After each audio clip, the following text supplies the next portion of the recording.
un dimarts més a les jornades que fem aquí a Bonària, que fem normalment a l'hivern. Aquest any, avui ens toca el nostre departament de contractes de bestiar i ens toca parlar de porcs, de les granges, i amb això contem amb la presència de la gent del GCP, el Jordi Balielles i la Rosa Gallart, que ens intentaran posar una miqueta al dia. Suposo que no ens posaran la por al cos, esperem que no. I res, a veure què podem aprendre. Sense més preàmbuls.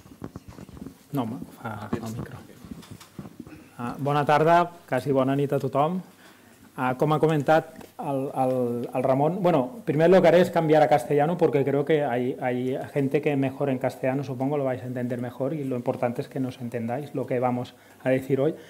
Nosotros estamos trabajando en Lleida, en el GSP, somos 40 personas en una entidad sin lucro.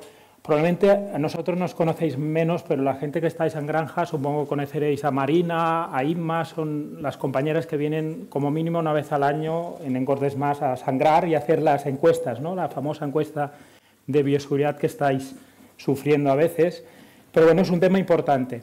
Hoy vamos a dividir nuestra presentación en dos partes. Primero, pues haremos una parte para hablar un poco de introducción de la situación sanitaria y por qué es importante la segunda parte de la presentación, que la haré yo, que es bioseguridad, y finalmente vamos a hablar de bienestar, ¿no? De todo lo que viene a partir del próximo mes, lo que es en normativa de bienestar en granjas, que habrá cambios, hay mucha duda de incertidumbre de cómo se van a aplicar a la práctica, pero bueno, hay que tenerlo en cuenta. Lo que yo voy a hablar de bioseguridad ya es todo vigente, desde enero del pasado año, 2024, todos los requerimientos que hay en granja de los que voy a comentar ya tendrían que estar. Algunos, la mayoría de vosotros estáis trabajando en granjas, veréis si estáis bien o podéis mejorar, pero realmente si hay una inspección os lo van a pedir. Para hacer un poco de introducción, lo he titulado como incertidumbre sanitaria. ¿Por qué? Porque, bueno, sabéis que el sector porcino español está en una época muy buena, llevamos unos años de beneficio, se está exportando, hemos abierto mercados, pero tenemos unos riesgos que tenemos cerca y otros que son reales. Supongo si veis las tres enfermedades, todos sabréis que el riesgo real, que ya no es un riesgo, que es lo que tenemos y estamos padeciendo, es el PIRS. Y los otros riesgos, que aún sería peor que el PIRS, pues son estas dos enfermedades, la peste porcina africana y la fiebre aftosa, ¿no? A veces las enfermedades, cuando no son noticia, que no salen en la prensa, en la televisión, no se habla, parece que ya no existen, ¿no? Pero yo sobre todo hoy hablaré de fiebre aftosa y de peste porcina africana. La fiebre aftosa más que nada porque ahora está un poco de moda, porque hace un mes apareció después de un montón de años un caso en Alemania. Hacía decenas de años que en Europa no había ningún caso de fiebre aftosa. Y sí que no son cerdos, son búfalos de agua, ha sido un caso de entrada puntual, que ya han pasado 3 semanas, se ha analizado alrededor de los primeros casos y de momento todo es positivo, ¿no? Pero bueno, es una enfermedad que casi no nos acordábamos, aquí hace ya un montón de años la teníamos, la gente la llamaba glosopeda, quizás alguno la conocerá más por glosopeda, pero realmente es la fiebre aftosa y es un riesgo, porque son enfermedades que si un día tenemos en el país va a ser catastrófico, porque muchos países que están importando carne de aquí van a parar las importaciones, se va a bloquear. Ha habido un susto que parece que se ha quedado, esperemos aquí. Aparte, esta enfermedad no solamente es específica de cerdo, afecta a todos los ungulados, es decir, bovino, también cabras, también ovejas. Y por eso, por ejemplo, había un país que ha pasado 3 semanas de terror, que ha sido Holanda, porque Holanda había, de esta zona donde se declaró este foco, había importado a terneros, camiones de terneros, y también han analizado todo lo que habían importado. Y de momento el tema de la fiebre aftosa a nivel europeo parece que está controlado. Pero no olvidemos que la fiebre aftosa parece que Alemania nos alerta más porque es un país occidental como nosotros, pero hace un montón de años que la tenemos en África y en distancia la tenemos más cerca. Aquí veis la situación de 2024, las zonas donde se ha declarado focos, y veis en el norte de África pues se han declarado distintos focos. Y tenemos un comercio de terneros. Hay muchos terneros que van a Puerto Algeciras, que se llevan... Es decir, es un riesgo que tenemos y se tiene que tener en cuenta. El tema de la fiebre aftosa es una de lo que yo he titulado como incertidumbre a nivel sanitario. La peste porcina africana, cuando aparecen casos puntuales, Italia, Bélgica, pues nos acordamos, todo el mundo está concienciado, pero aquí he hecho una recopilación de lo que decía al principio, ¿no? Las enfermedades, cuando dejan de ser noticia, continúan infectando, diseminándose. Aquí veis todos los casos que ha habido en 2022, en una columna en granjas y en otra en jabalíes. Por ejemplo, en Italia en 2024, 31 granjas infectadas de peste porcina africana y declaradas, más de 1000 jabalíes. Si nos vamos, por ejemplo, a Alemania, 10 granjas, 800 jabalíes. La mayoría de países de Europa hoy en día tienen la infección activa de peste porcina africana. Nos estamos librando pocos países. Sería Francia, sería Holanda, Dinamarca, pues España también, pero cada día lo tenemos más cerca. Y son las enfermedades, los humanos probablemente es el factor más importante de diseminación, porque son enfermedades provocadas por virus, tanto la fiebre aftosa como la peste porcina africana, que somos nosotros pues, con productos cárnicos, con contaminación, una mínima contaminación en un zapato, pues puede hacer que te infectes una granja. Por eso lo que hablaré en la primera parte, la importancia de la bioseguridad, no solamente para las enfermedades que ya tenemos, como el PIRS, sino para otras enfermedades que pondrían en riesgo lo que va bien en el país. Y el PIRS, digamos el maldito PIRS, ¿no? Todos estáis luchando pues, con el PIRS, se ha hecho famosa la cepa Rosalía más casi que la cantante. Justo este mes de enero ha hecho 5 años de la primera detección en Girona de la cepa Rosalía, conocida. Han pasado rápidos, pero bueno, la gente que lo habéis padecido en granja, veterinarios, al final todo el mundo de una forma u otra lo ha padecido, pues se le ha hecho largo. ¿Vemos algo de luz? Algo. Yo presentaré 2 datos para ser un poco optimista. El primero, este es un barómetro que utilizo desde hace ya unos años de incidencia de PIRS en granjas de madres. Esto es una incidencia acumulada y el valor que aparece en cada año a la derecha es el porcentaje de estas granjas que terminan el año a nivel de granjas de madres con un brote de PIRS. Antes de la Rosalía terminamos el 2019 con unos de los mejores valores en cuanto a incidencia baja, que no llegaba a un 25, un 24%. Cuando llegó la cepa Rosalía en 2021-2022 fue aumentando. Los últimos 2 años, 2022 y 2023, casi duplicamos la incidencia. Es decir, prácticamente la mitad de granjas de madres de este barómetro terminaron el año con un brote de PIRS, es decir, lo que generó la cepa Rosalía. ¿Qué pasa? Si hemos cerrado el tercer trimestre de 2024, vemos que respecto a los 2 años previos vamos un poco mejor, hemos bajado 4 o 5 puntos. Terminaremos el año 2024 probablemente alrededor de un 40%, 41%, será 4 puntos, pero aún estamos lejos del valor que teníamos en 2019, que era un 24%. Es decir, con si vamos reduciendo cada año 5%, a nivel de incidencia en granja de madres tardaremos 5 o 6 años a volver a la normalidad. Lo importante es que no vamos a peor. Claro, también podéis pensar, es que ya peor, ya casi sería difícil. Pero bueno, otro dato importante que presentaron en SIP Consultors. SIP es una empresa que registra datos de que le envían las empresas de mortalidad, de producción, de costes. Y uno de lo que vimos desde 2020 hasta 2023, que la mortalidad en transición y engordes iba aumentando. Veis que partíamos un poco como lo que os presentaba a nivel de brotes en granjas de madres. Partíamos de valores de mortalidad en transición de un 5 aproximadamente, un 4, íbamos subiendo y vemos, por ejemplo, que en transiciones ya hay como una tendencia a disminuir, que era, digamos, el punto más crítico. La gente que tenéis transiciones, destetes, probablemente es donde hay más problemática de PIRS. Es decir, algo de luz también estamos viendo en lo que se refiere a mortalidades en transición y engordes. Digamos, sí que es un problema aún, pero bueno, quiero ser un poco optimista en el sentido de que no vamos a peor. Sí que todos habéis hecho más cambios, habéis adaptado pues, sistema de producción en bandas, etcétera. Y bioseguridad, ¿no? ¿Cuántas veces hemos hablado, habéis escuchado charlas de bioseguridad? Insistimos, pero yo creo que es la base del país. Si no tenemos un buen nivel de bioseguridad de país, de granja, de empresa, probablemente será más difícil los retos de conseguir un estatus sanitario, mantenerlo o mejorarlo. Aquí hay he concentrado pues, distintos aspectos. Todos estos aspectos es una ley española de 2020 que recuerdo que es vigente desde hace más de un año. Y todo lo que voy a hablar hoy intentaré hacerlo teórico práctico, es decir, por qué se nos pide esto y la realidad que tenemos a la práctica.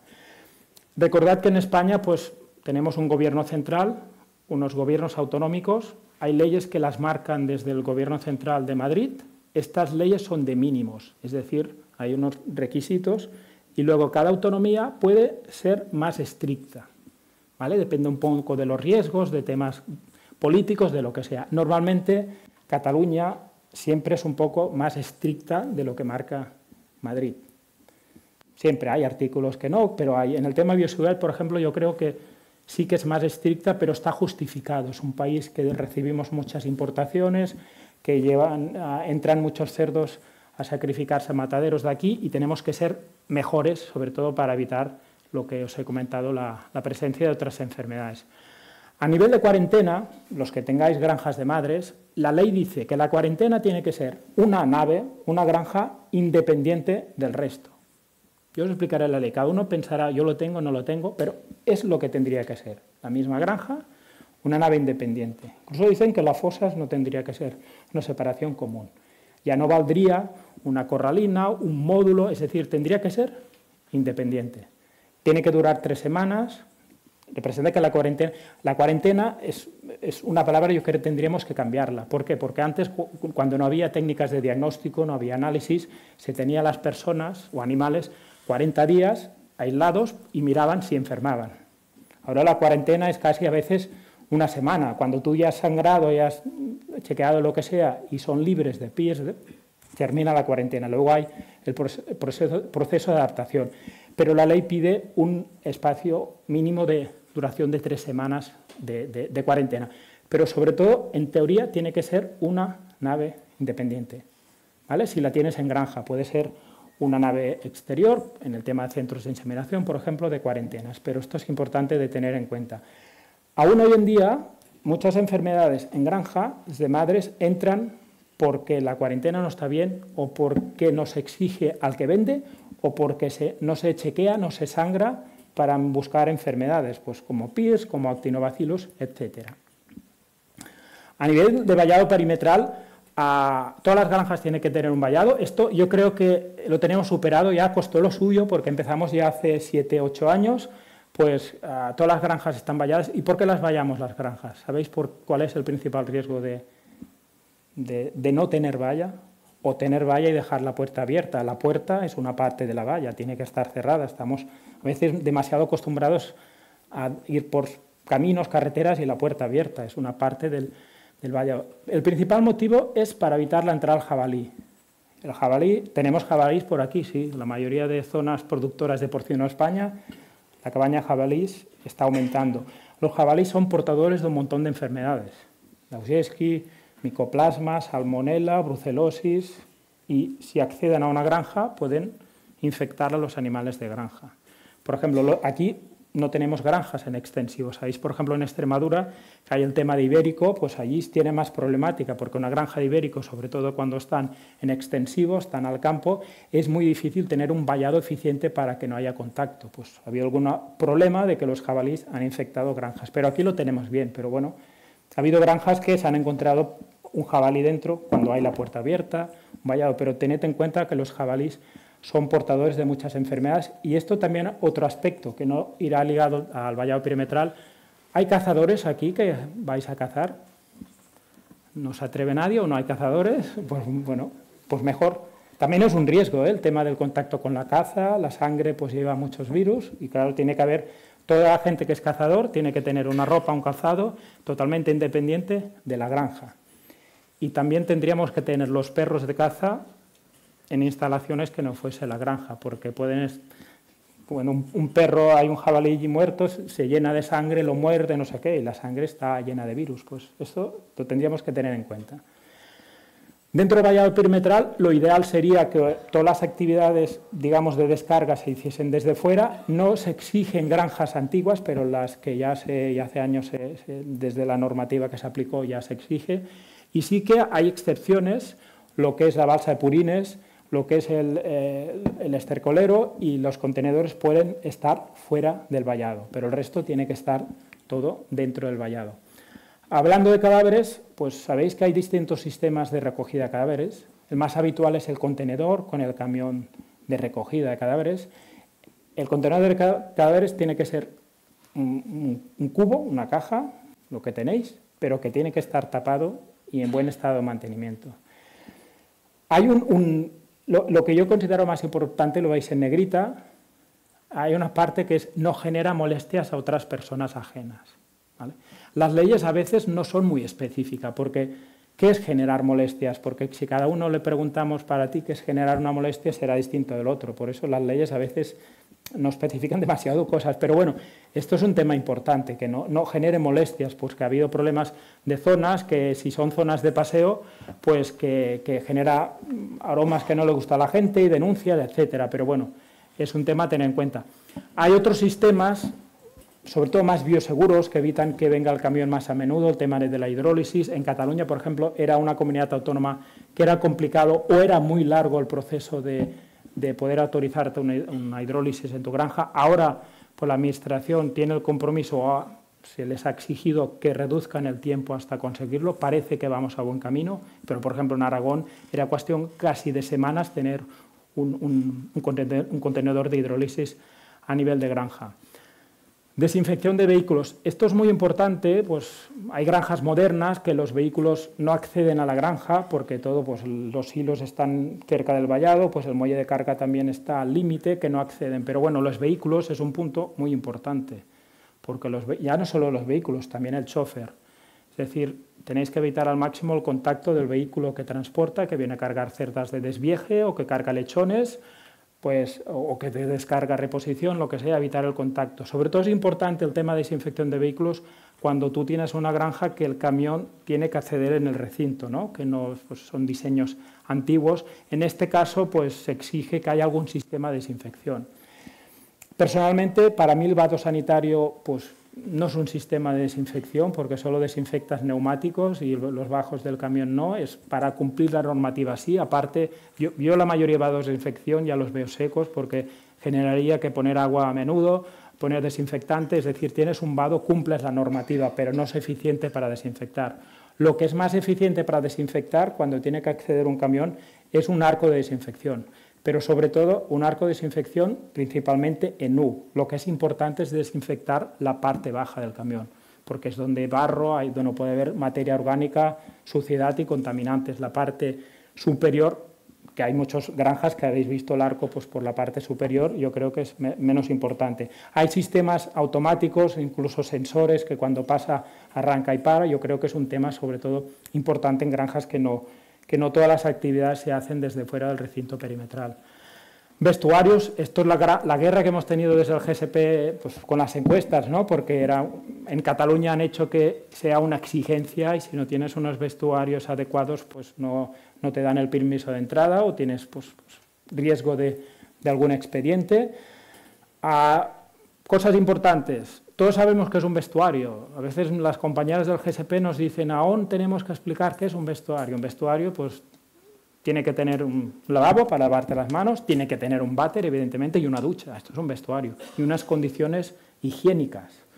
Lo mismo que nosotros cuando vamos a un restaurante, o vamos a un gimnasio, o vamos al médico, pues tendría que ser la granja, ¿no? Una granja no tiene que tener un vestuario por ser una granja sucio, tendría que ser lo mismo. Pero la ley ya lo pide. Tiene que tener esto. Aparte, la guerra que también hay ahora es el tema de zona limpia sucia. Es decir, en principio la ley dice que tiene que haber una identificación clara de zona limpia sucia. A veces es difícil, sobre todo en granjas más antiguas, A ver, ahora el mando. Ahora tira adelante. Pulse lo que pulse, va adelante.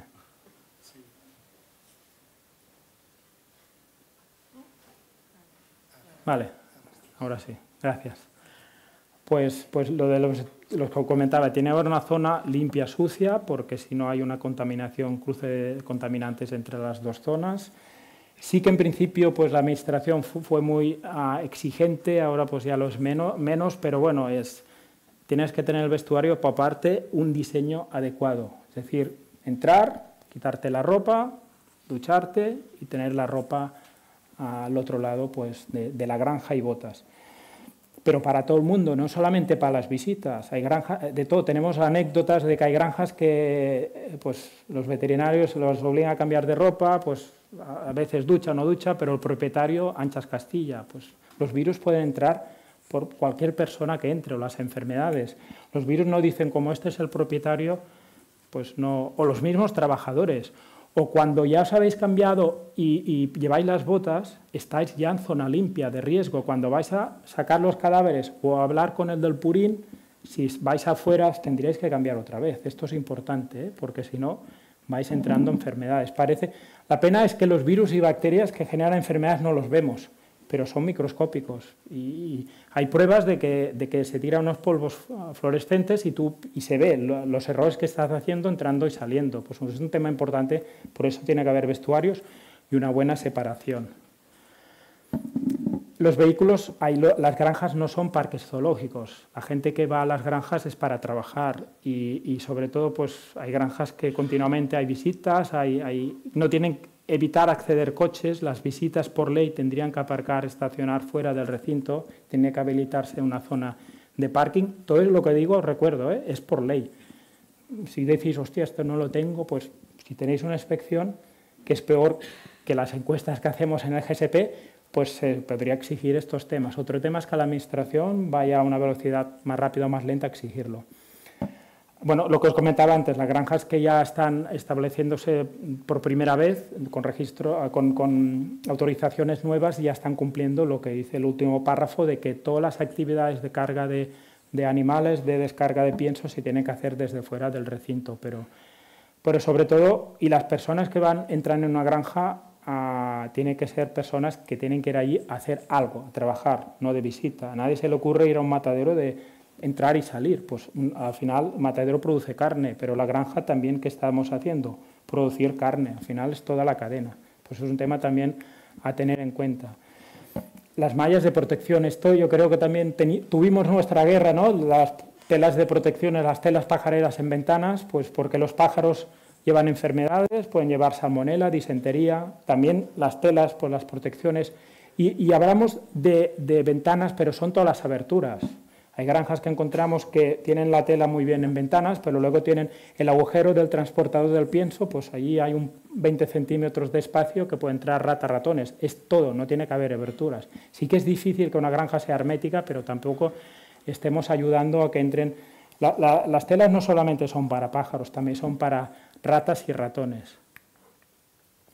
A nivel de pediluvios, bueno, los pediluvios que al final es cumplir la normativa, pero el pediluvio que estáis acostumbrados, mira, que vienen a hacer la encuesta del GSP, venga, todo el mundo a cortar garrafas, todas son nuevas, las ponemos ahí la entrada de la puerta con desinfectante nuevo cuando vienen, y cuando ya se van las del GSP hasta el próximo año, bueno, ya lo guardamos y ya está. Pues es que esto no es bioseguridad, esto es, bueno, es hacer pasar la encuesta y ya está. Aparte, yo no soy de pediluvios en líquido, yo soy más de pediluvios en polvo seco, porque creo que es más fácil. El líquido con desinfectante tendríais que cambiarlo a menudo, porque al final eso es un caldo de cultivo que en lugar de desinfectar infecta, sobre todo en verano, pues hay pediluvios, hay polvos desinfectantes especiales para desinfectar calzado y soy más de polvo seco para desinfectar calzado. Y también, claro, como siempre, vosotros, por ejemplo, si os queréis desinfectar las manos con alcohol, primero os las laváis. Pues los zapatos,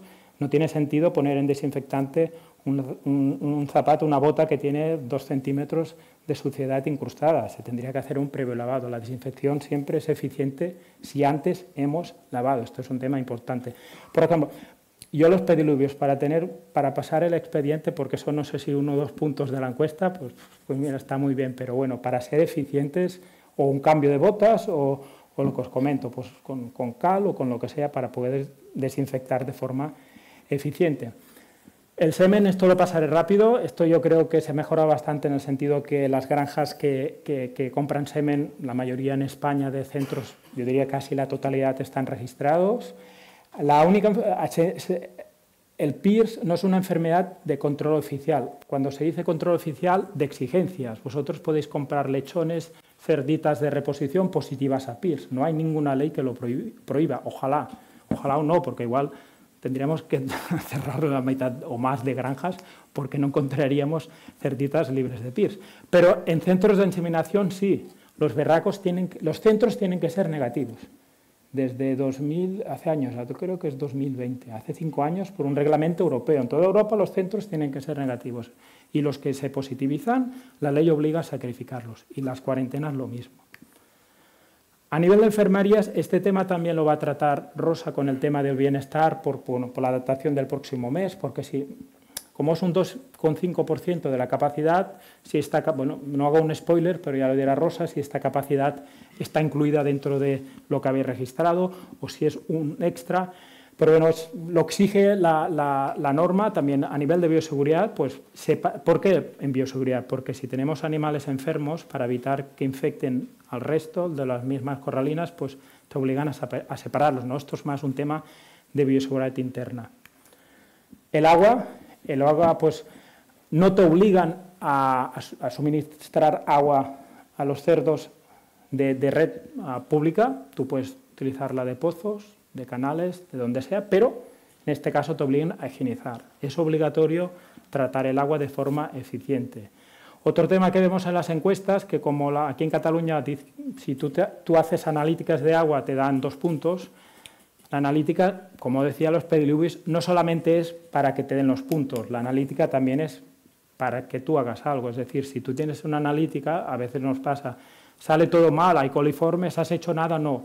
Pero me das los 2 puntos de la encuesta, este no es el plan. Es decir, si la analítica del agua sale mal, tenéis que aumentar la dosificación, cambiar molécula, limpiar depósitos, etcétera. Todo lo que estamos haciendo, tenéis que ser, digamos, más prácticos para mejorar la granja y la bioseguridad. No solamente para cumplir la norma y para pasar la encuesta y para tener 70 puntos. No, que sea real, que digamos que sea una bioseguridad real y no para pasar la encuesta. Esto también, sobre todo para el riesgo de la peste porcina africana, en Europa se ha visto que los países que tienen muchas granjas en extensivo, es decir, en parques exteriores, controlar las enfermedades, sobre todo pestes porcinas, es más difícil, es, por no decir, imposible. De hecho, cuando iba avanzando hace 7 u 8 años a la peste porcina africana, cuando ya llegó Polonia, luego posteriormente Alemania, había países de Europa que querían que a nivel europeo se prohibiese la producción de cerdo en extensivo, en parques. Claro, hubo mucha presión. Aquí imaginaos en España que nos prohíben el extensivo, los de Ibérico, de Montanera, que están criando al aire libre, pues sería un problema económico grave. Al final no evolucionó, pero sí que se ha visto siempre que países con muchas granjas en extensivo, el control de la peste porcina africana es peor, porque controlarlo. Lo que se pide aquí es que la gente que tengáis parques en exterior, si un día hay una alerta en esa zona, que los podáis confinar. Es decir, si hay 100 cerdos en extensivo, pues los tengáis una nave, por si acaso, para poder cerrar para situaciones de riesgo. Bueno, yo creo que por mi parte ya está. He intentado ser muy preciso y yo creo que si lo que he dicho lo cumplís, ya tenéis bastante buena visión de granja y ojalá la mayoría habéis pensado, bueno, lo cumplo todo y estoy bien, pero bueno, yo creo que la mayoría algún puntillo seguro que para mejorar. Y bueno, ya paso a Rosa. La parte de preguntas, si la dejamos para el final, más que nada porque hay alguna pregunta como son temas de bioseguridad, bienestar, que van ligados. ¿Por qué? Porque al final la bioseguridad, lo que son todas las medidas para evitar que entren enfermedades en granja. Y no hay nada que perjudique más el bienestar de un animal que es que esté enfermo. Por eso están unidos, ¿no? Bioseguridad, menos enfermedades, mejor bienestar para los cerdos.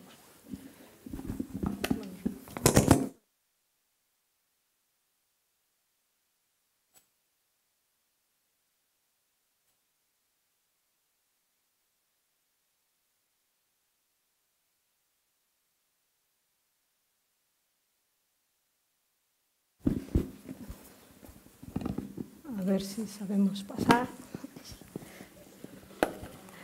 Bueno, me toca a mí la segunda parte, la novedad, y me sabe mal porque no vengo con una ley ya escrita y esto va a ser así y a partir de ahora cambiaremos a ese modelo. Lo que sí que voy a dar unas pinceladas de cosas que a nivel de bienestar la norma ya nos marca, de hecho ya hay granjas que ya lo tienen que tener y si nos vamos antaño, vamos a recordar a la gente que ya hace años que está aquí que el bienestar animal la primera vez que rompe aquí es en el 2002, que cuando se pone en auge es en el 2012, ¿sí? Nos salió la norma de bienestar animal y nos dejó 10 años para adaptarnos y nos adaptamos el último año, del 12 al 13.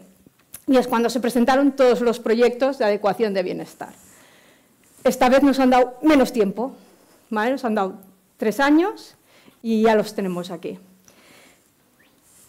Una vez tenemos implementada ya todo el cambio de los slats, el cambio de las cerdas en grupo de gestación, la lactación, todas estas premisas ya las tenemos ya establecidas, viene un dictamen de la Unión Europea que nos establece la premisa de que no podemos practicar el raboteo porque sí. Es decir, cuando se aplica la mutilación vía corte de dientes o raboteo, tiene que haber un motivo. Y aquí es donde empieza todo el proceso de cambio o adaptación de la normativa de bienestar. Si bien la Unión Europea está trabajando con la modificación de la normativa de bienestar de las cerdas, que de momento, con un plan económico, un impacto muy fuerte al sector, se ha quedado en una mesa, me parece que de momento bastante debajo, pero cualquier día igual puede saltar otra vez. De momento vamos a trabajar con la premisa de cómo intentar mejorar en las prácticas de raboteo y por eso tanto la directiva en el año 2018, cuando se hacen las inspecciones, viene una recomendación de la Unión Europea que nos manda a las granjas, tenemos la obligación de comprobar por qué tenemos incidencias de mordeduras y a los Estados miembros, a la Administración, a legislar y a poner control. Y a partir de aquí, entre medio, tenemos la modificación que ha explicado Jordi del Real Decreto de Ordenación de Porcino, del 2000 al 2020, 20 años después, y 3 años nos viene a través de las respuestas al dictamen, el Real Decreto de modificación de la Ley de Bienestar. Antes de la publicación del Real Decreto, nos aparece el que es el plan de prevención del raboteo automático y la figura del plan de bienestar animal que deben tener las granjas. Esto que se ve muy pequeño, ¿vale? Es una toma de decisiones que tiene que hacer el veterinario cuando va a una granja, ¿no? Más el veterinario si es de una granja individual o el de empresa si viene de una pirámide en que mis cerdos tienen la cola cortada, se las tengo que cortar. Es una toma de decisiones que acaba en un plan de acción. El plan de acción es el que nos marca toda la normativa de bienestar. ¿Por qué? Porque el plan de acción me dice, antes de proceder a cortar las colas, debo mirar si las granjas tienen una densidad adecuada que hace que la incidencia de mordeduras venga por el estrés de exceso de animales en el corral, o bien por el ambiente. La granja tiene saturación de gases a la atmósfera, de amoníaco, de CO2, es impracticable para los animales y para las personas. Reflexiona cómo se manejan los animales, hay un estrés, es decir, todo el plan de acción para prevenir el raboteo es el que luego nos desencadena a la norma, en la segunda parte del dictamen. ¿Qué nos dice? Los principios básicos. Nos modifica, sobre todo, los espacios, tanto de transición como de cebo. Nos establece que los animales no deberían soportar ruidos por encima de los 85 decibelios, que es el símil a una sirena de bomberos, pues todo el rato. El alimentar con fibra neutrodetergente las cerdas. Niveles máximos, tenemos niveles máximos de gases que nos afectan tanto a los animales como a las personas, que es el CO2 y el amoníaco, que los niveles impuestos en las granjas son los mismos niveles impuestos en cualquier zona de trabajo de un personal, es decir, una fábrica, en un laboratorio, en cualquier sitio de trabajo tenemos unos límites que son los mismos que los animales. Los puntos mínimos de bebida, material, enriquecimiento, tenemos que aportar más material y justificación, pues lo que hemos dicho, el plan de acción, es decir, si hay práctica de raboteo, porque hay práctica, si se ha empeorado el manejo, si es debido a la alimentación, es debido al estrés, todo lo que es el plan de raboteo. Y luego, en las granjas que no son de consumo, es decir, las granjas de más de 5 madres o 25 animales de cebo, nos establecen el mínimo de espacio que debemos tener a nivel de enfermerías, las condiciones de registro, cuando un animal va a un corral de enfermería, ¿por qué va al corral? ¿Cómo este animal va mejorando? Si puede salir del corral de enfermería o no, es decir, tener un registro, las temperaturas, control de temperaturas de las granjas, los puntos de alimentación y los espacios construidos que ya nos fijaba la anterior normativa de que tienen que evitar el daño y que haya sufrimiento en los animales. La enfermería, ¿qué nos dice el nuevo Real Decreto? Nos dice que debemos tener un 2,5% de la capacidad. Si yo tengo 1000 cerdos, 25 cerdos que deberían estar situados en una zona de enfermería. Estos 25 cerdos ocupan un espacio y este espacio, además, lo tengo que multiplicar, tengo que darle un poco más de espacio. Por lo tanto, podemos decir que si un animal está con una superficie de 0,74 metros cuadrados por animal de cebo, la enfermería tendría que tener en cuenta que un 25% de este animal lo debo destinar a enfermería. ¿En la misma nave? No, dependerá, ¿vale? Lo que sí que te marcará será la superficie, pero luego lo distribuiremos si lo pongo los corrales en una misma nave o en una nave aparte. Tiene que tener agua, pienso adaptado y el lecho seco y confortable, sobre todo el registro de cuando los animales van a enfermería, tratamiento y en caso de que tengamos que alejar el animal de forma individual, será un tiempo específico y el veterinario lo tendrá que justificar, ¿vale? Porque apartamos ese animal. La fibra en la dieta, que esto muchas veces nos viene ya en el pienso, y luego el control ambiental. Esta es una novedad porque implica tener un control. ¿Qué control hacemos? Pues depende de la granja y depende de lo que queramos implementar. Nos habla de un registro mensual. Yo tengo que tener en mi granja un registro mensual de las emisiones de CO2 y de amoníaco y en ese registro mensual, si yo demuestro que durante un año no he superado estos niveles, me dejarían que en vez de registrar mensualmente lo pudiera registrar cada 3 meses, ¿no? Trimestralmente. La práctica que pasa, que en cuanto a los sensores de amoníaco, son sensores que se colmata muy rápido. Es decir, cada 6 meses prácticamente tenemos que mandar el sensor a calibrar y luego nos devuelven el sensor. Nos implicaría tener muchos sensores en la granja, pero aparte el coste de calibración es muy elevado. ¿Qué nos dice la norma y qué de momento podemos asumir que se nos acepta? Pues que el mismo veterinario de la integradora puede ir con un registro cada vez que va a hacer la visita, puede tener un dragger, llevar un dragger y anotar, pues he estado 1 hora en la granja y el registro, pues en la nave 1 me ha dado pues 8 ppm de amoníaco, en la nave 2 me ha dado, apuntarlo y el veterinario puede ir a otra granja, el mismo dragger lo puede utilizar en otra granja, pero sí que el registro tiene que ser de cada granja. Cada granja tendrá que tener su registro. El tema de la temperatura. Debemos de tener sensores de temperatura. Una cosa que en cuanto a los sensores de amoníaco, el que sí que es imprescindible o sería bueno tener sensores de CO2, porque hay una correlación que si aumenta el CO2 es que el amoníaco también aumenta. Entonces, los sensores de CO2 no se colmatan tanto como el amoníaco, de forma que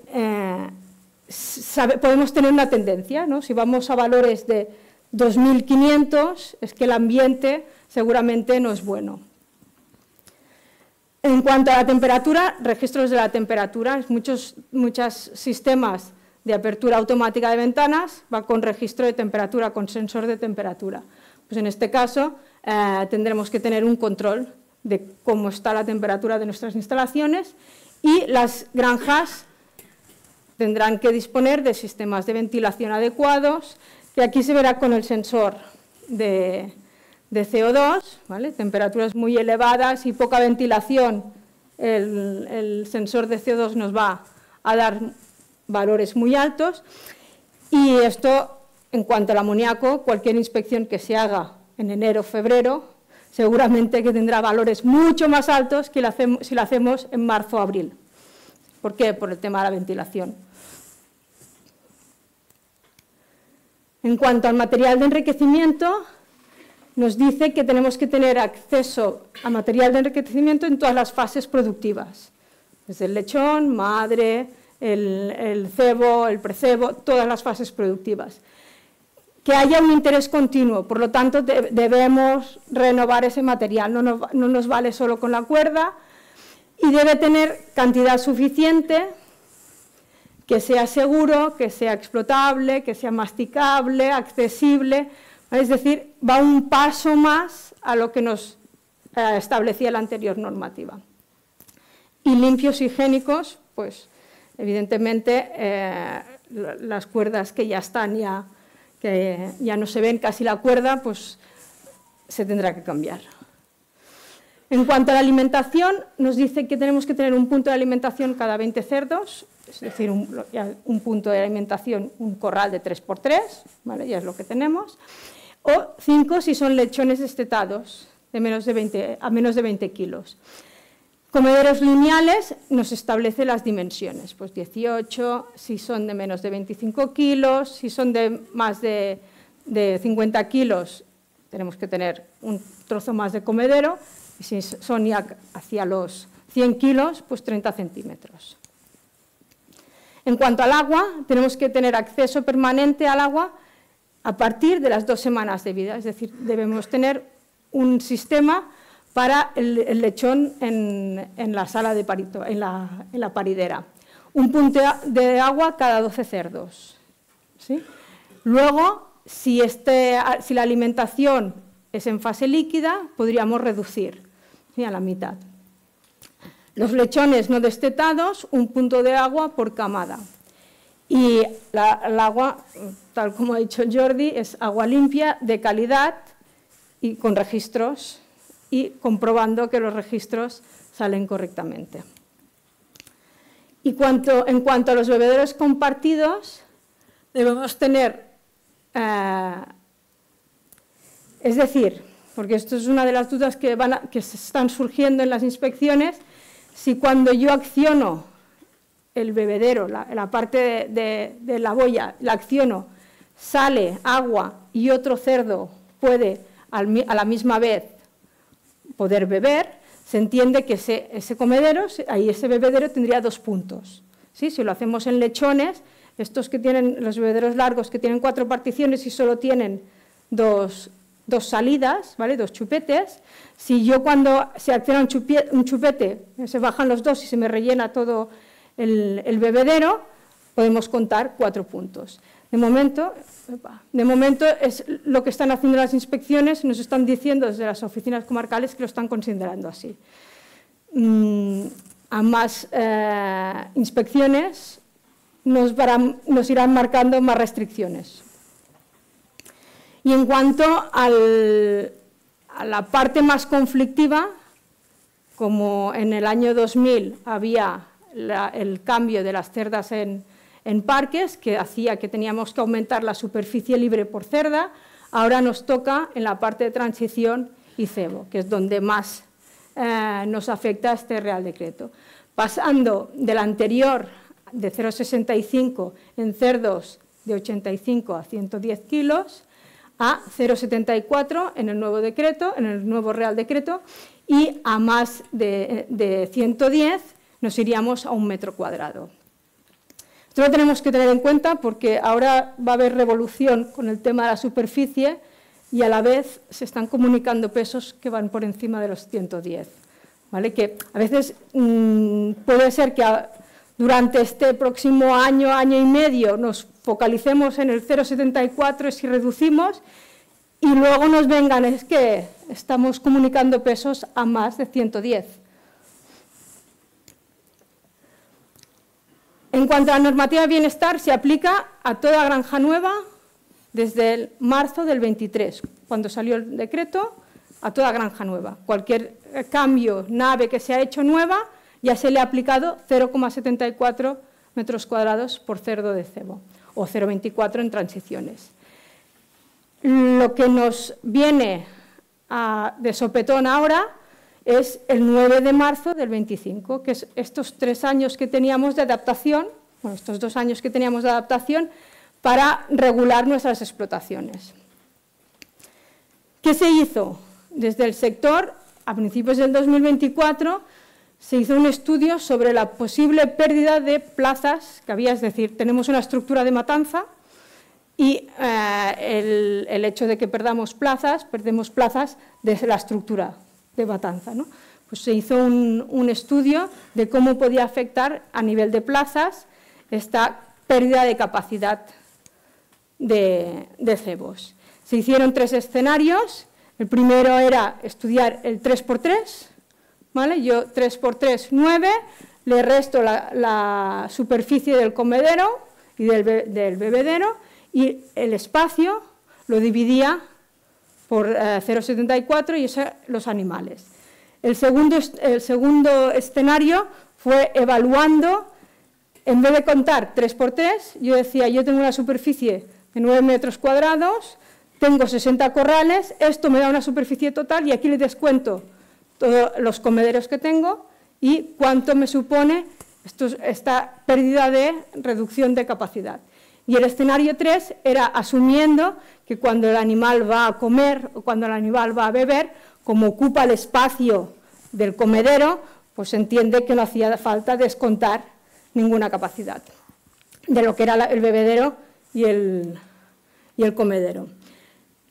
Se hicieron diferentes modelos, los modelos de corrales de 3×3, modelos de corrales más grandes o corrales en grupos de 200 cerdos, ¿no? Se hicieron 3 modelos en diferentes partes de España y se sacaron estas estadísticas en que se entendía que en el escenario 1, que era descontando la superficie, podíamos llegar a perder, si no redondeamos, porque ¿qué nos pasaba? Que al dividir de 0,74 nos salían 11,55 o 11,76 cerdos. ¿Y qué quiere decir?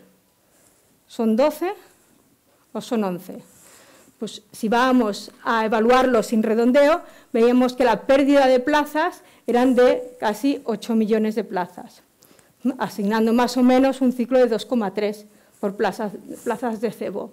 Si le aplicábamos el redondeo, es decir, si en vez de 11,54 son 12 cerdos por corral de 3×3, conseguíamos reducir esa pérdida casi a la mitad.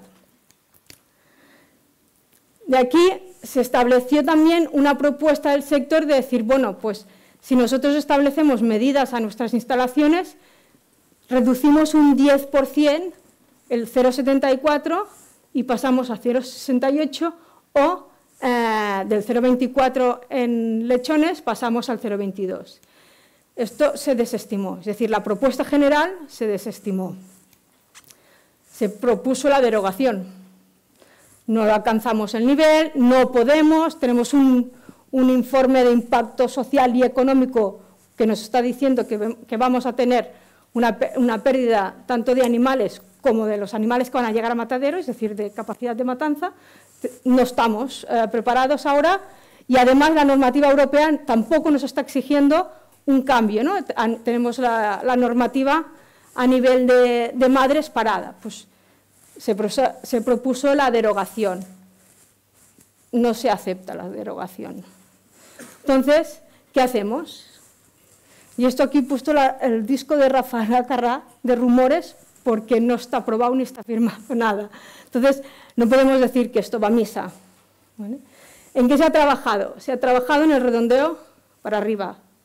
Los valores que salgan de más de 0,5, 0,51, 0,75, le vamos a sumar un punto más. Por lo tanto, corral de 3×3 serían 12 cerdos. ¿Vale? Esto es factible, esto yo creo que, vamos, a no ser que pase la debacle, yo pondría la mano en el fuego, ¿vale? Por el redondeo para arriba. Y luego vamos a la segunda parte, que sería una propuesta que se ha trabajado en las administraciones, tanto catalana como aragonesa, que parece que encajaría, pero aún no lo tenemos. Y está pendiente de una reunión que tienen que hacer todas las comunidades autónomas con el Ministerio, que debe de determinar si realmente aceptan. ¿Por qué? Porque el Real Decreto está escrito, de hecho tiene que implementarse dentro de un mes y no podemos decir que este Real Decreto ahora se tiene que borrar. Tenemos que hacer una instrucción técnica o se tiene que hacer una evaluación con preguntas frecuentes, se tiene que publicar algo. Y es lo que no vemos factible que se haga de aquí al 9 de marzo. ¿Qué nos dice aquí? La propuesta es que habla un poco de diferentes categorías de alojamientos.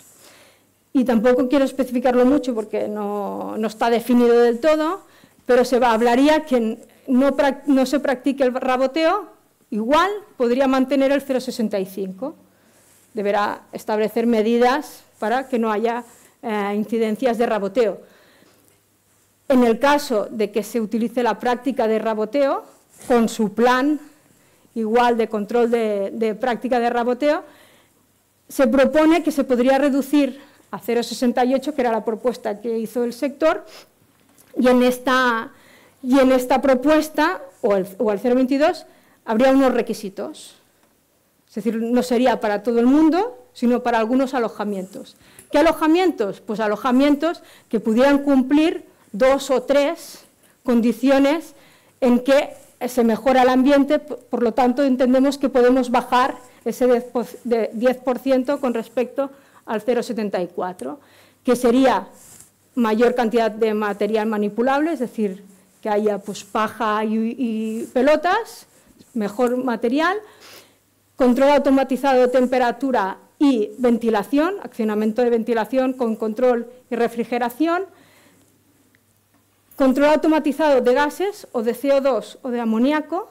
Supongo que el sector probará primero la alternativa del control automatizado de CO2 y amoníaco, control a nivel de inspecciones veterinarias, suelos emparrillados, si todo lo que sea SLAT, que sea parcial, que haya una superficie con suelo compacto que como mínimo sea del 1,3%, y se hablaba también de los suelos compactos con paja o con otra cama, ¿no?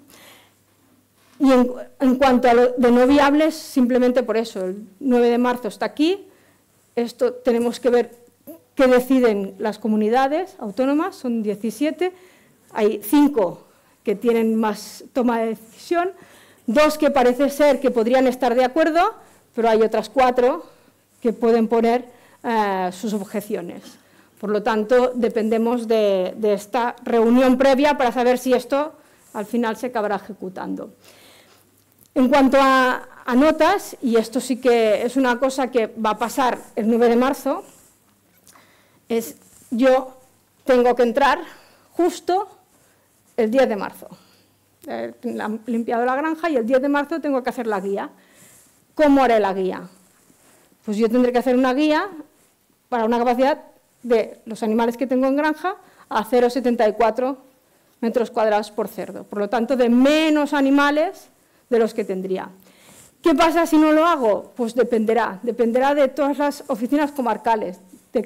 Hasta que no nos pongamos todos al día, va a depender de las oficinas comarcales, va a depender de las OCAs, de la administración local, que es la que marca la guía. Pero el titular tiene que cumplir la normativa y la normativa le dice que tiene que entrar aquellos animales que le caben por bienestar.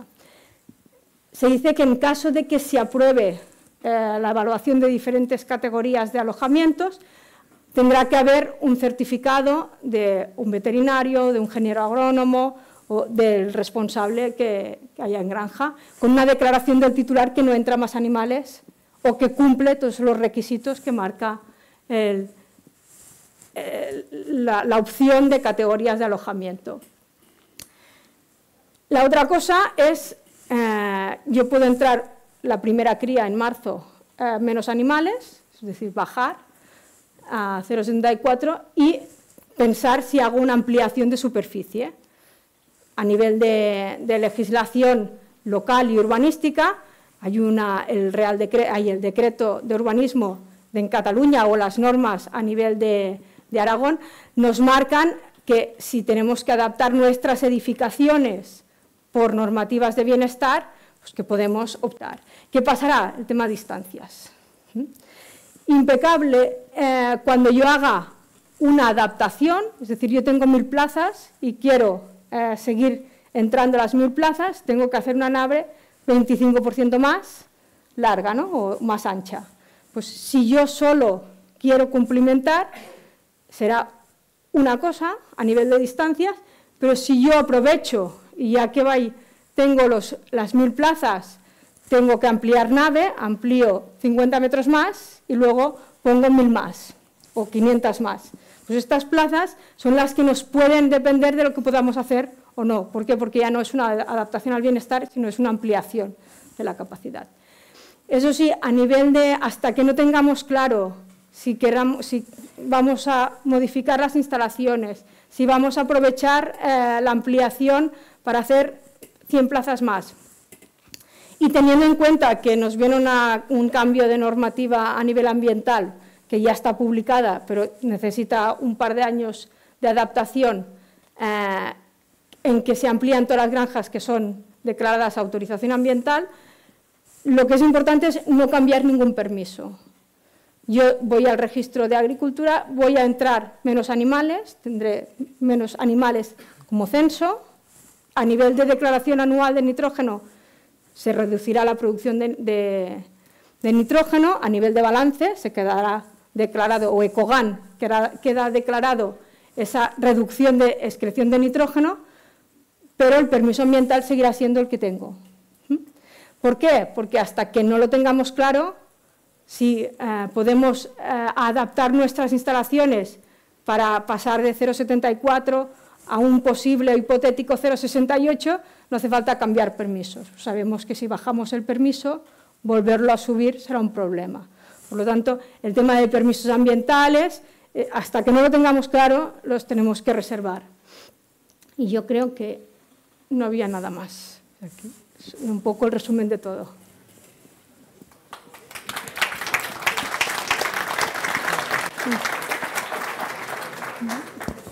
Oye, aquí si alguien tiene alguna pregunta.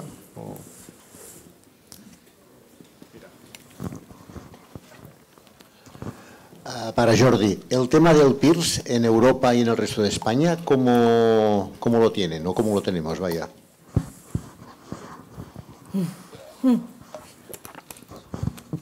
A ver, de entrada, si hablamos del PIRS, y supongo que te refieres más a los últimos años con la cepa Rosalía, donde más impacto productivo y económico tuvo fue en Cataluña-Aragón, más que nada porque es cuando la cepa Rosalía, el virus PIRS muta, hay muchas variantes, cuando las primeras cepas eran más virulentas y generaban más pérdidas económicas, es decir, granjas que hasta perdieron en productividad 15 lechones por cerda y año, ¿no? Que es una barbaridad. El resto de España llegó más tarde. Las variantes que llegó en el resto de España no eran tan virulentas como las que teníamos aquí en Cataluña-Aragón. Es decir, el impacto, incluso prácticamente a todas las comunidades autónomas de España, la cepa Rosalía ha llegado. El impacto ha sido menor, ¿vale? De lo que teníamos aquí en Cataluña y Aragón. También tenemos factores que aquí, pues, a granjas hay un impacto más grande cuanto la granja es mayor, es decir, los efectos han sido mayores en Cataluña y Aragón. Esto incluso se presentó la pasada semana en la jornada de SIP Consultors, que el impacto de la zona norte fue mayor que no la zona sur y Levante. El resto de Europa, pues la información que hay depende un poco del país. Hay países que sí que tipifican más las cepas que menos, pero pues en casi todos los países de Europa ha habido alguna vez en los últimos años la tipificación de una cepa virulenta como Rosalía. Pero el efecto que ha habido en España, quizás el otro país que ya hace años, más años incluso que nosotros, que están conviviendo con cepas muy virulentas de PIRS, es Italia. Es el otro país. De hecho, Italia es más habitual una granja de madres después de un brote de PIRS vaciar y empezar de cero, porque entre la mortalidad de cerdas y tal como queda la producción, pues hacen reset. Aquí se ha hecho alguna puntual, de hecho antes no se hacía casi nunca, algunas se ha vaciado, pero es menos frecuente. ¿Vale? Y los otros países, pues bueno, Hungría hizo un plan de erradicación de PIRS que fue un éxito a base de despoblación, pagar dinero al Estado para despoblar y repoblar con cerdas negativas. Por ejemplo, Hungría consiguió una cosa que en España no hemos conseguido, que es no importar lechones positivos a PIRS, pero no por ley, sino por voluntad del productor.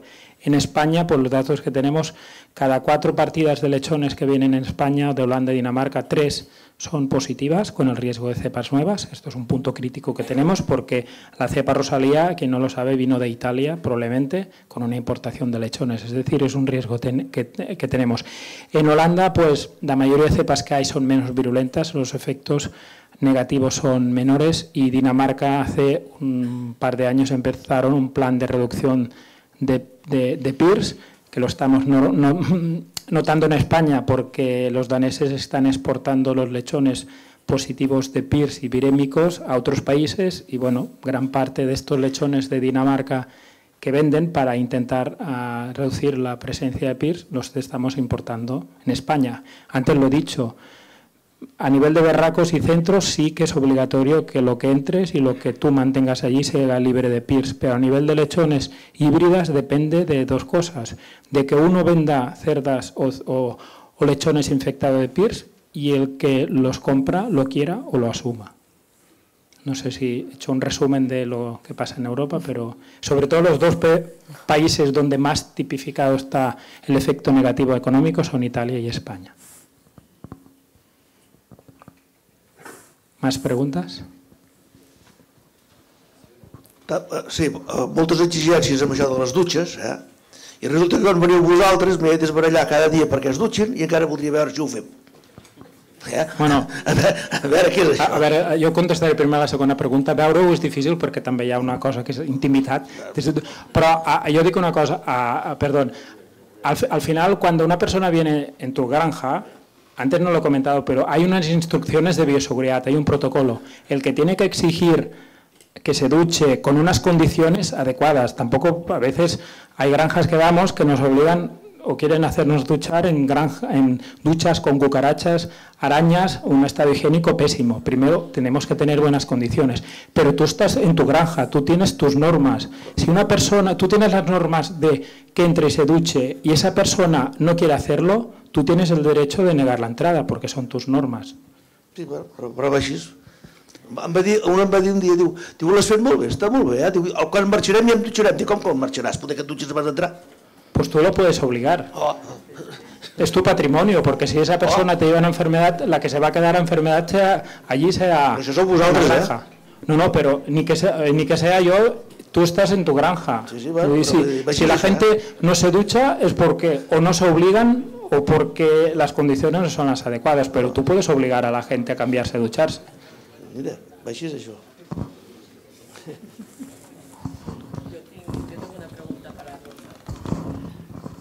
Has dicho que a partir de marzo todas las entradas tendrán que ser ya con la nueva o con el nuevo cálculo de densidad, tanto para transiciones como para cebaderos, o porque no está claro cuando lo hablas con la administración. Depende de, por eso te digo que será un poco cada comarca. Tenemos al final tenemos la experiencia en los vestuarios, tenemos la experiencia en la pregunta 32 de la encuesta, tenemos la experiencia en que a veces la norma está escrita, la difusión se ha hecho, pero luego a la hora de aplicarla, el día antes dicen, bueno, lo vamos a alargar. Yo creo, viendo cómo funcionan las cosas, si soy sincera, creo que será como mínimo, y pensándolo, será la siguiente. La siguiente. Porque al final, cuando uno hace la guía, es cuando te la tienen que parar. Pero seguro que habrá alguna comarca o alguna OCA, en el caso de Aragón, que cuando recibirá la guía le dirá, no, te has equivocado, no puedes entrar 1000, tienes que entrar 700. Seguro, porque pasa. Sí, ahora, a nivel general, ya no lo sé. Sí, pero cuando hablamos con la administración no te saben responder a día de hoy qué pasará, y las cosas no se pueden improvisar tampoco así de un día para otro.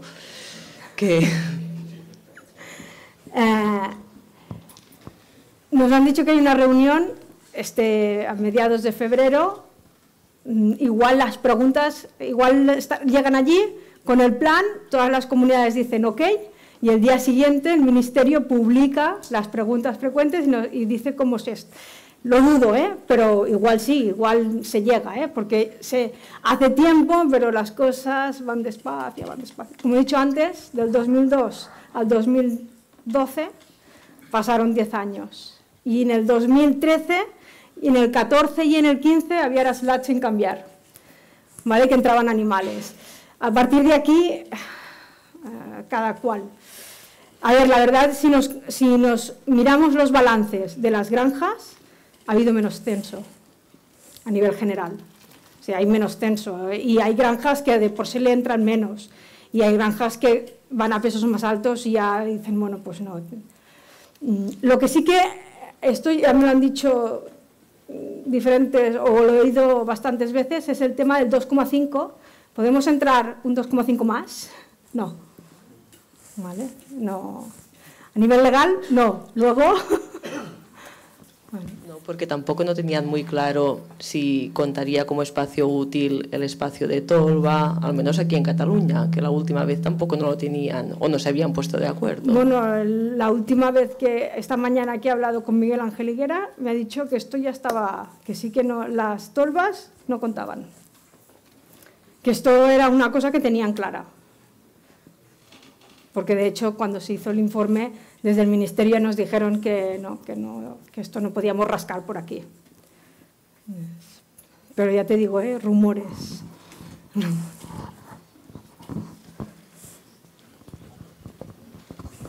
A ver, pregunto por favor.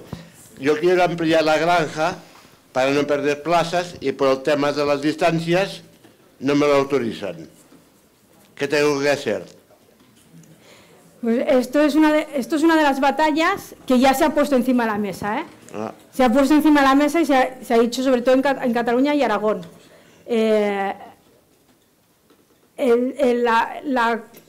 La cosa es que la ley está escrito que a nivel sanitario, para contar distancias desde el extremo de la nave donde hay alojamiento, están alojados los animales, hasta el extremo más cercano de la nave donde hay alojados animales. Antes era de centro a centro. Tú cogías las UTMs y decías el centro de la granja y el centro de la granja. Pero ahora sí que la norma, en el 2020, ya lo escribió y dijo de extremo a extremo. Y aquí en Cataluña era del 2014.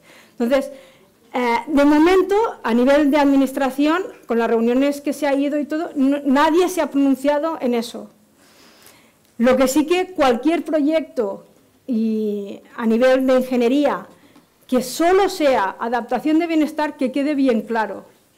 Es decir, si hay un proyecto que para mantener mis 1000 plazas o mantener mis 3000 plazas y solo quiero alargar la nave, tiene que quedar muy claro el tema de la adaptación y ya está. Porque cualquier palabra que ponga ampliación no solo te afecta a las distancias, te afectará a las distancias, te afectará el nitrógeno, te afectará la zona y te afectará a la sociedad, que igual empieza a decir están ampliando el sector y tenemos alarma. Por eso el tema de las distancias, de momento, que sepa yo, en las que he estado yo, nadie, en Aragón, que lo pusimos encima de la mesa, fue, bueno, ya hablaremos del tema. Pero aquí en Cataluña tenemos las granjas muy cercanas. Sí, sí, sí. Y entonces resulta que por el radio que cogen no da para ampliar. No da para ampliar. Sí, sí. Y así perdemos muchas plazas. Sí, sí. Y si de la forma que me encuentro yo, hay mucha gente que se está encontrando igual. ¿Qué tenemos que hacer ahora, pues? No tengo respuesta. Porque eso se me baja una fuente de ingresos. Sí, sí. La administración no se hace responsable. Solamente a poner normativas y después ya os lo arreglaréis. Sí, de aquí no puedo decir nada. No, vale. No hay solución de momento. Sí. Algú més?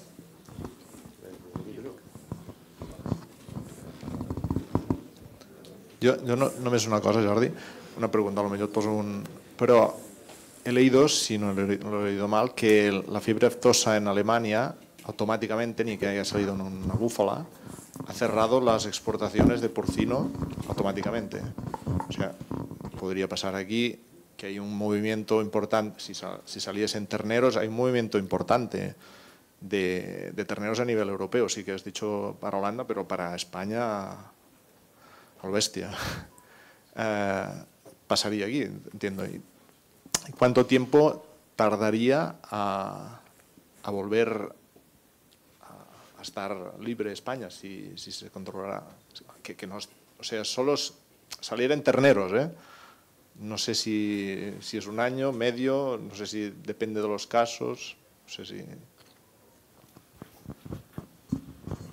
El tema de las exportaciones, que España es un país que depende de exportación, aquí hay yo diría dos grupos, los países que, por ejemplo, europeos, que se basan en una ley que dice pues hay unos tiempos, y hay otros países que sobre todo son los asiáticos, que es como no tienen ley, es decir, ellos pueden decidir cuando quieran, es comercial.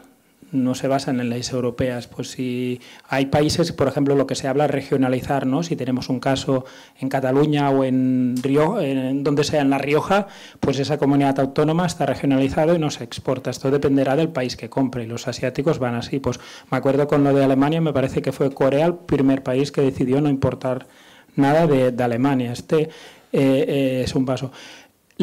Los tiempos exactos ahora no me lo sé, pero sí que hay un proceso, igual Vicent se acuerda más porque de la peste del 2001 y 97, pero sí que hay un procedimiento, pues si no aparecen casos, pues se van liberando pues zonas, ¿no? Se van, pero depende si hay más casos o no, pero son meses que se... Y ya os digo, dependerá un poco, a nivel europeo, pues sí, por ahí una norma, nos basamos en todos los reglamentos europeos, pero los otros países es que al final son acuerdos comerciales. China hace poco pues decidió no importar por un tema de detectar en algún matadero, detectar PIRS en un container, es decir, lo decidió ellos, porque el PIRS es libre comercio, pero bueno, al final decide el que compra. Lo mismo que he dicho aquí si nosotros compramos lechones con PIRS o compramos híbridas con PIRS o lo que sea, es porque el que compra lo quiere. Pues la carne es lo mismo. La mayoría de países compran lo que quieren y evidentemente si hay una enfermedad grave como fiebre aftosa o peste porcina africana, lo primero que hacen es paralizar. Jordi, los belgas han tardado 10 años en poder volver a abrir China. Los belgas han abierto China hace 4 días.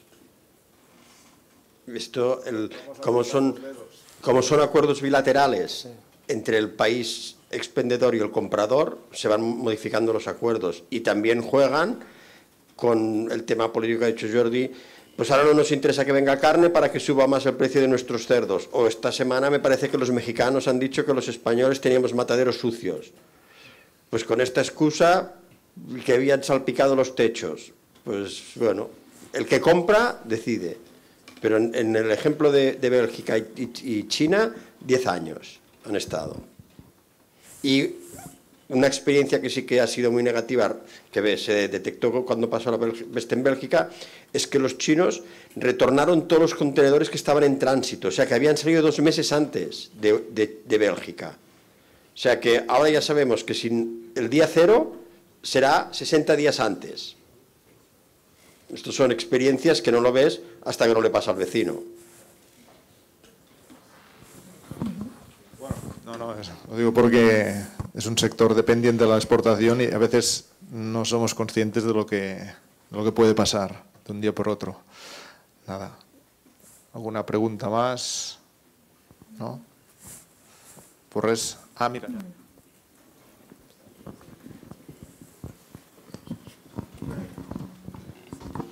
Jo volia fer una pregunta al Jordi.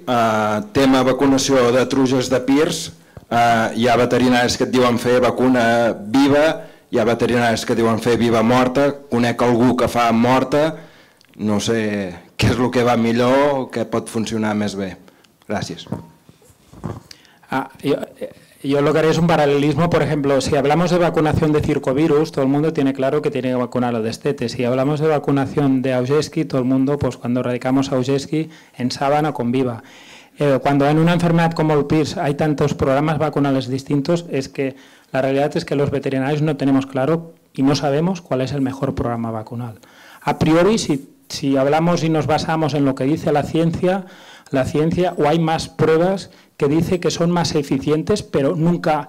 El problema es el virus del PIRS. El virus del PIRS es un virus que muta, cambia, es como un poco la gripe en humana y cada año cambian la vacuna, ponen cepas nuevas, variantes nuevas y a veces aciertan no. Y el PIRS tenemos vacunas de hace 20, 30 años, no se van adaptando. Es decir, es muy difícil que tú controles el PIRS solamente vacunando, pero tienes que hacer más cosas, esto lo tiene todo el mundo claro.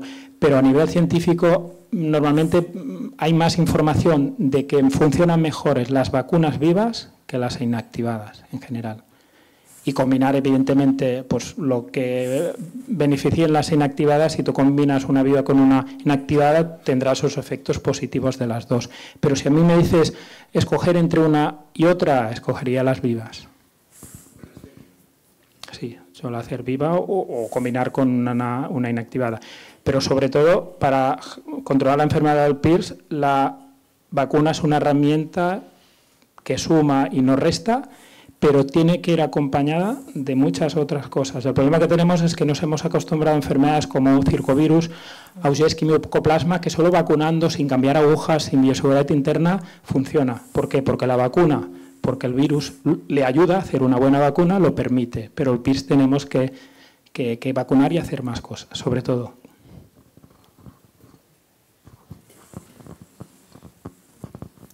Ningú més? S'anima? No? Bueno, pues res, donar les gràcies al Jordi i a la Rosa per haver vingut aquí a Guissona a explicar-nos que, bueno, que creuem els dits entre tots perquè falta farà. De moment anem bé, però que duri. I res, gràcies per venir vosaltres, sapigueu que esteu invitats a sopar a l'àrea i res, fins l'any que ve.